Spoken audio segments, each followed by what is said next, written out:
Welcome back to Bison Overtime. I'm Malik Mitchell. And I'm Dash Mentzel. And we are back. I'm just glad to be back, man. First one of the semester. 2023 and what will be my final semester. Man, time flew by way too fast. Yeah, we'll definitely miss you, Dash. But now we got to get to some football. We had a lot that went on during break. Yeah, they didn't start 2023 really good for football at all. But unfortunately, the Bison lost to SDSU in the FCS championship, 45-21. Now, this was tough, Just to kind of go over the course of the season, they lost to SDSU during the regular season, right? At home, we were ahead most of the game, and then unfortunately lost at the end. They came back. Now, in this game, SDSU just totally obliterated us. It went back and forth in the beginning, I will say, but then they just took it away. Yeah, the big play was the Kobe Johnson fumble because NDSU had tied it up at 7 and then gave up another touchdown, but it still felt doable. They were only down by 1 touchdown, and then the fumble happened, and it just seemed like everything fell off the rails after that. But the big piece for the Bison that wasn't in this game was Hunter Lipke. He had a big game against SDSU in the regular season. Without him there, SDSU just cracked down on the Bison run game and made NDSU try to beat them with the pass. And while Cam Miller had a decent day with certain receivers through the air, it just wasn't going to be enough. I mean, NDSU's defense was literally crumbling in front of our eyes on national TV. I mean, SDSU's running game was stellar. And the thing is, the guy that was performing the most wasn't even their starting running back. Amar Johnson was killing them. I mean, up the gut, bouncing to the outside. Anything they threw at them, NDSU's defense just couldn't handle it. Yeah, Johnson had over 100 yards rushing, and Isaiah Davis had over 60 yards rushing too, their starting running back. So either way, they were both dominating. But the thing is that it just seemed like the Bison's defense couldn't tackle, and that was a problem in certain games early in the season, and it just came back to haunt them in the worst way in that game. It felt like certain plays, they were like, if they could make this tackle, it'd only be like a 5-yard gain, they could get the ball back, and then they missed the tackle, and it turned into like a 50-yard play. I mean, even SDSU's quarterback, he was fitting them balls in tight windows. Getting his guys open. Like, I think the third score, he managed to get Destin Talbert one-on-one. This is a vet guy. To be honest, I wouldn't want a one-on-one with Destin Talbert. It's the same guy that got that one hand last season in the playoffs. Got him one-on-one, and he got beat on a slant and go. It was bad. They're really fitting matchups and moving around the defense, and our defenses couldn't do anything about it. Well, Mark Gronowski, he was definitely looking for a second chance to get a championship. He got injured in the first drive of their championship back in the spring of 2021, so he was looking for another chance to get a chance for a championship, and he took that and ran with it. They even ran the trick play that they did last season, and it worked, and they scored on that in the championship. They were just making a mockery out of us, if I say so myself. And I just think when it went down, 31-14 at half, I knew it was over, because this season, it was hard for the Bison to come back after being down, right? And especially when it's SDSU, that's kind of a big ask for Cam Miller to come back. And Cam Miller, I wouldn't say he's not the guy, but it's really hard for him when he's down to come back up, right? Well, this SDSU team, you cannot fall behind against this SDSU team this year. They are way too talented on offense with the Yankee twins at wide receiver. You got Tucker Kraft at tight end, who will definitely be going to the NFL next year. And then you have the two-headed monster running back with Davis and Johnson. So this team, you had to keep up with them throughout the entire game. It's kind of what they did in Fargo back in October, where they had the lead and kept it close. But that's the only way you're going to win is if you keep it close. And they did not do that in this game. Yeah, it was really sad. But now, after the game, they had some more controversy, if I say so myself, because in the transfer portal was the big topic after the championship. They lost some more players. To list them off, Kobe Johnson was a big in the running game. Dom Jones was another good in the secondary. This is a really good player. Courtney Eubanks started for the past 2 years at corner, and then we got Jalen Bussey, who's kind of getting work out the system in their running game. But these are big players right here. Why do you think that is? I think it's just the way the transfer portal is now, especially if you're an FCS school. And I think it's the big thing where now the FCS is turning into like a minor league, like a farm system for the FBS, because there are players in the FCS who play a couple of years with an FCS college, then they see that they're good enough, to play at an FBS level, so they're going to take that first chance they get with how easy the transfer portal is to use now to go off to an FBS school. For example, Marquis Siegel, I believe he's at Kansas now, and some other players. Dominic Ganelli, he's at South Florida. So I see what you mean, but before the championship, we're thinking something's wrong with the system in NDSU, the program, because that amount of guys, whether they eight guys plus. Usually when guys transfer from schools, it's like, what, 1 or 2?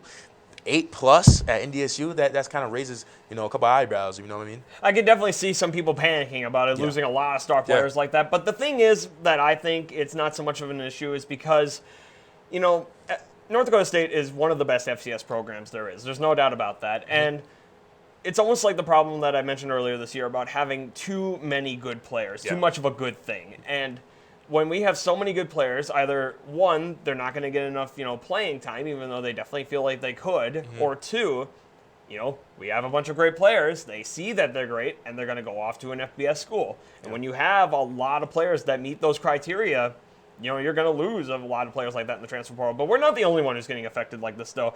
Jackson State University, they were one of the best FCS teams this year, and it's a little different, but it's still, they lost their head coach, Dion. He went over to Colorado, and then they lost almost everybody to Colorado in the transfer portal. Well, and there are other schools that are getting hurt with the transfer portal in the FCS line. I'd say with that's just Dion trying to, get some guys from Jackson State because, like you said, like I'm saying, there is that stigma that, HBCUs, there's not a lot of good NFL talent, but there is. So I guess he's trying to change that narrative and bring some and see if they perform in Colorado. But I see what you mean overall. Yeah.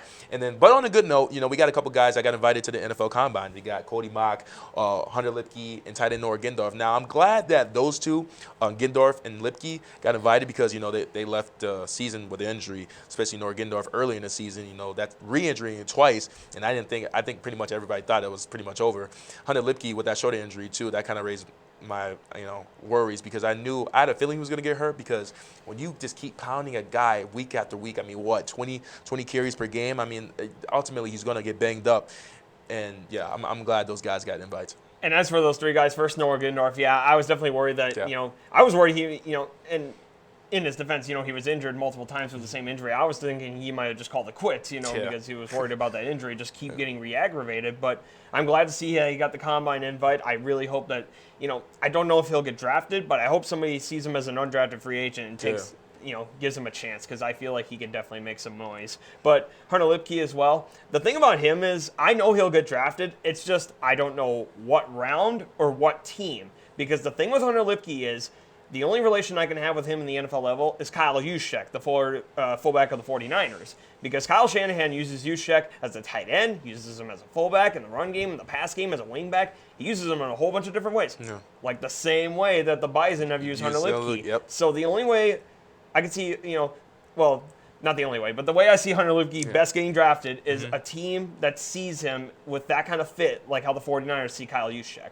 But my worries are how many teams are willing to do that. I feel like 49ers is one of the only teams that would do something like that. Like they did that with Deebo Samuel also.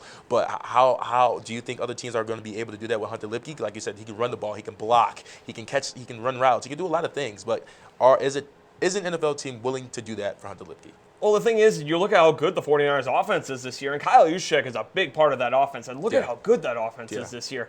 It would be dumb of other teams not to see that and at least try that. Yeah.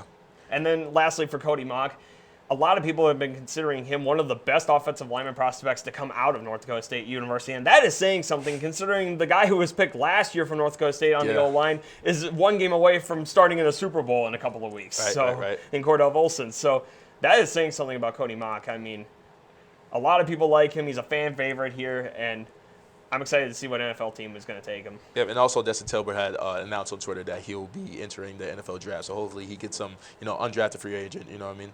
It's not impossible for undrafted free agents to make noise. There's a lot of undrafted free agents who even end up in the Hall of Fame someday. You never know. Yeah, you never know. You take that chance into the NFL draft. You never know. Okay, switching gears to Bison basketball. Last week they had a tough set of games. Oral Roberts at Kansas City. It seems like Oral Roberts is on a personal vendetta in the Summit League. Kind of go down memory lane how we ended their season last season in the semifinals, and now they're 9-0 in the conference and beating teams to a pulp. A couple close games, but this team is pretty good. They returned McBride and A. Smith, and also got a big fella that's 7'5". So they're coming back with reinforcements, if you say. Well, a lot of people thought that last year they were going to win the conference for back-to-back seasons, and then NDSU kind of pulled the upset on them in the semifinal round. And then, with it, everybody thought A. Smith was going to be gone after last year, and everybody thought this team was going to drop. But A. Smith decided to return, McBride returned. They did lose a big piece in Elijah Mitchell, but then ended up getting Vanover from the University of Arkansas, 7'5". That's a big tall fella right man. There. But Definitely.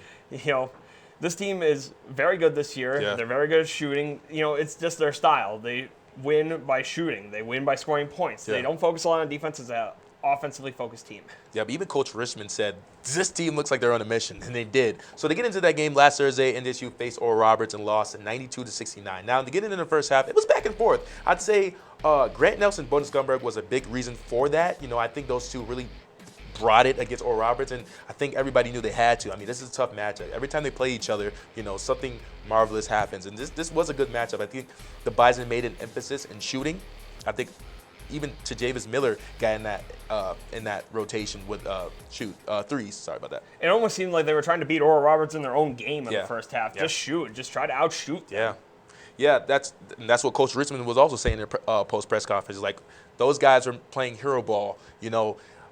Unfortunately, they're making their shots, but just imagine if it didn't drop. Now they're down, and that's what kind of happened in the second half. Yep, and that's where I'll get to here in the second half, because Oral Roberts just began to pull away as the Bison only shot 14 of 29 from the field and only scored 22 points in the second half. And like we mentioned, that could come back to bite you if you can't get them to go into the net. And it definitely did, as Oral Roberts pulled away with a 92-69 victory. Yep. Grant Nelson led the Bison with 21 points and 6 rebounds. Dash, what else you got for me? Boden Skunberg had 15 points, 2 rebounds, and 4 assists, and Javis Miller had 11 points and 8 rebounds. And then last Saturday, they faced Kansas City and also lost 75-73. The Bison were down 46-37 at the half.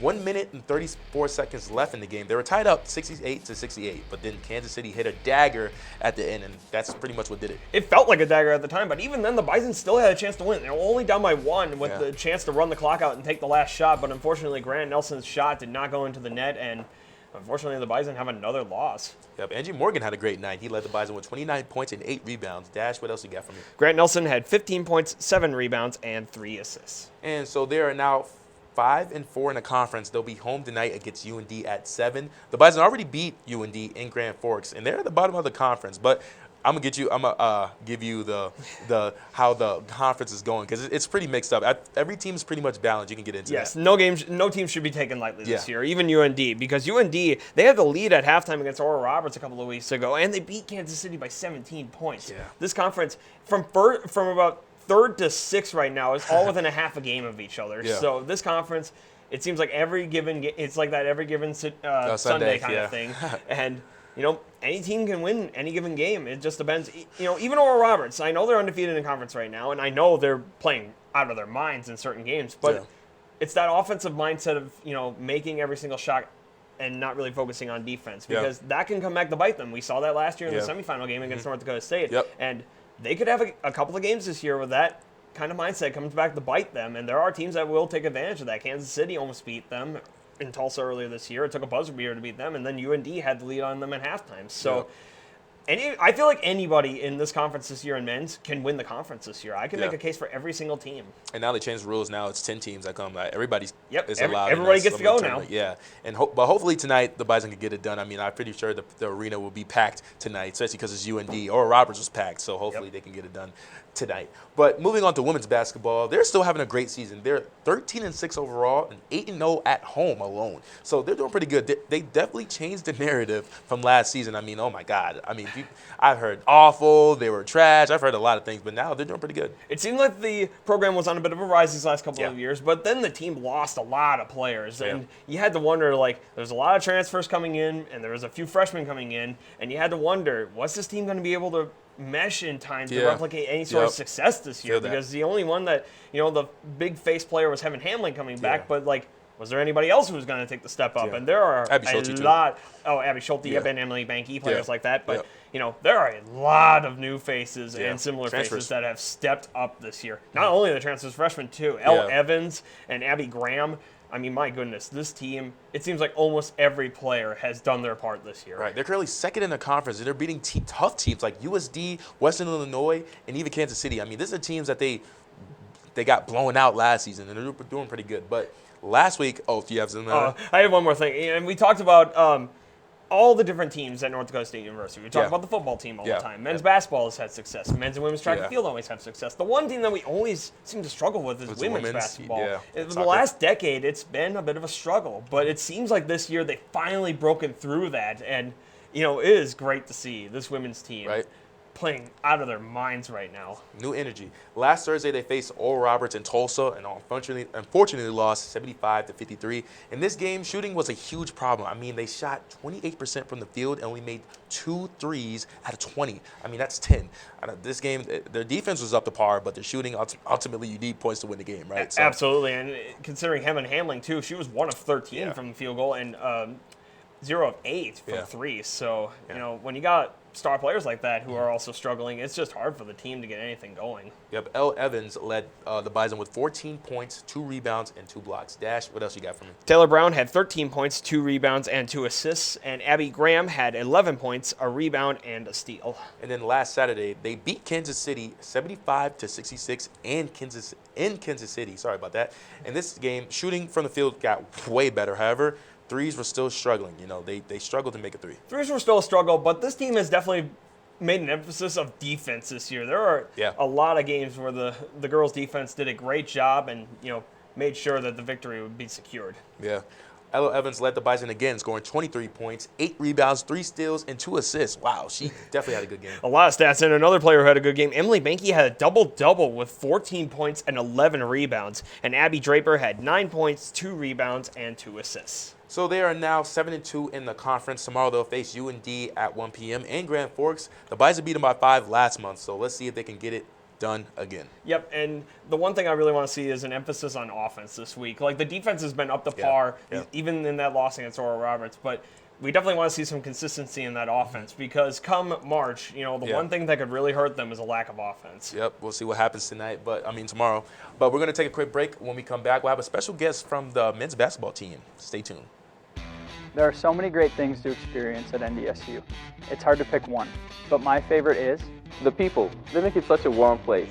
The Bison aren't just across the country, they're across the globe. It's the perfect distance from home. The faculty are our biggest cheerleaders. Hands-on research experience. The affordable tuition. All the opportunities to stay active on campus. Real-world learning experiences. once I got on campus, it felt like home.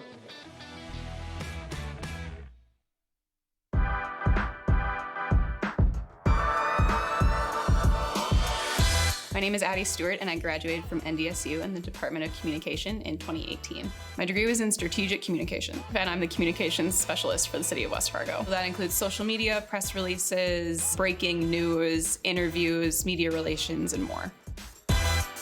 I went into communication because I wanted to do something I was passionate about. There were so many opportunities. I knew I could work for nonprofits, government, small business, agency work. Professors in the department definitely impacted me a lot in my life, making sure that once I graduated college, I knew I could get a job here just because of the connections in the department and the great morale that was in Fargo. Future students should definitely come to NDSU because it's a degree like no other here.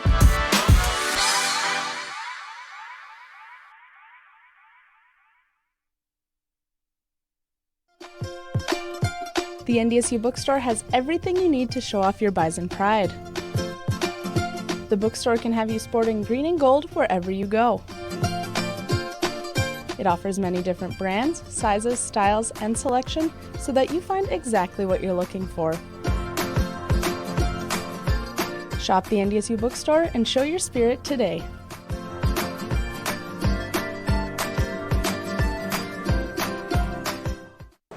Welcome back. We're here with junior guard Boden Skunberg. How you doing, man? It's great to have you back on the show, my guy. I'm doing good. How are you doing? I'm doing pretty good. How are you doing, Dash? I'm doing pretty good, too. We just had class together this morning. Yeah. All right, let's get into it. So you guys have had an interesting season. I mean, some ups and downs. You know, you guys go from losing to Western Illinois and St. Thomas. What are some of the things you guys did to get you guys back? Because you guys went on a 5-game win streak after that. Yeah. You know, we were continuing to, just to find ourselves because, figuring out some rotation things, and we had a lot of guys come out of their shell like Jakari, playing a lot of good defense and scoring the ball really well. We're kind of starting to figure out some things, but we still got a lot of things to figure out still. Earlier this month, you guys were able to beat SDSU in Brookings, and you know how the season ended last year. In the championship game, SDSU defeated you guys. But how does it feel to get that victory against them in Brookings after the way they ended your season last year? Oh, yeah, definitely how we ended last year was a little salty. We got some, felt like we had a chip on our shoulder coming in against them. And, we were excited for that game. It felt really good, after that loss last year to beat them this year. Yep, and then last week you guys had Oral Roberts. That's one of my favorite matchups between you guys. You know, you guys were on fire the first half, and I think the arena was packed because I think everybody knew what that game was going to be. Every time you guys play those guys, you know, it's a really good game. Kind of take me through the course of that game because you were on fire also in the first half with threes and things of that nature. Yeah, I think we were all relying a little bit too much on our offensive game. You know, we were trading baskets the whole first half. Like, we were making shots, and they were making shots, but we weren't really playing that much defense. And in the second half, our shots weren't falling. So, you know, we relied a little bit too much on making shots. Yep, and that's what Coach Richmond had said. It seemed like you guys were playing more so hero ball because you guys, for them to score 52 points on you guys have good, like you guys have good defensive guys, like you said, like Jakari and them. So why do you think that is? You guys think you're just trying to go toe-to-toe with those guys, try to play with, you know, A. Smith and McBride just to try to trade shot for shot with them? Yeah, you know, their game is to get it out the net and just go try and score. They're not much in defense, and, you know, we're kind of more, our foundation is defense, and then we can score the ball, and, you know, we rely way too much on just our shooting in the first half. So to get into your play, you are second on the team in points right now and on the top of the team in three-pointers made. Do you feel like all the work that you put into the offseason is paying off thus far? And, you know, maybe are you hungry for more? Granted, there is more season left. Oh, yeah. You know, we work out. Like, we're here at June. We practice all summer, and we work out every day. So it's definitely like we can feel it, you know, pay off during the season and all that work we put in. And it definitely helps. Yeah, but speaking of you, I remember when you and Grant came in, and everybody pretty much knew you guys were going to be the face of NDSU basketball sooner or later, and now you guys are the guys. How do you feel like you guys are doing so far in the season? And, you know, Grant has gained some notoriety on social media because, you know, he's been doing pretty good, and kind of those underrated guys in college basketball. How do you think you guys are doing thus far this season? Yeah, you know, Grant's been getting a lot of looks on like social media and stuff, but I know he's not really paying attention to all that, and I don't think he has much social media. And I think it's kind of important because, you know, in order to stay locked in the rest of the season, we got to focus on our goal, and he knows what we got to do. Now, to get into tonight's game, you guys are playing against UND, probably one of the bigger rivals in our school, and there's a lot of stigma going around for this game, and there's going to be a lot of fans coming to the game tonight, I'm sure. You know, how excited are you guys for tonight? You know, definitely want to get off this two-game losing skid. I mean, how would it feel to get back on track against UND tonight? Yeah, you know, there's a lot of noise around this game, and, you know, we love it. It's just like ORU, we're excited to come in. I mean, how can you not be excited for a rivalry game, what everyone considers a rivalry game? But, you know, we're excited, but we're going to play just as hard as we do every other game. Right, just like you said, you guys already beat them earlier in the season. Like, this is going to be a big game. You know, if you thought Oral Roberts was packed, I feel like this game is going to be really packed. You know, UND, you guys whooped them in Grand Forks, and now they're coming here. You know, you guys got to be excited, man. What are you looking to see from this team? You know, do you think they're going to change certain things that you guys maybe threw at them and the first time you guys played them in the season? Yeah, you know, we had a good game against them the first time we played them, but they recently just like barely lost to ORU, beat UMKC by a good margin. So, like, we can't overlook how we did last game. We have to come out, you know, even better and continue to just, you know, just play good defense, make shots, and do what we can do. Yeah. Well, thank you for coming back on the show, man. You know, I appreciate it. We'll definitely be there to see UND crumble. We got to see them fall. But thank you for tuning in. When we come back, we'll cover NDSU wrestling, track and field, and also some NFL news. Stay tuned.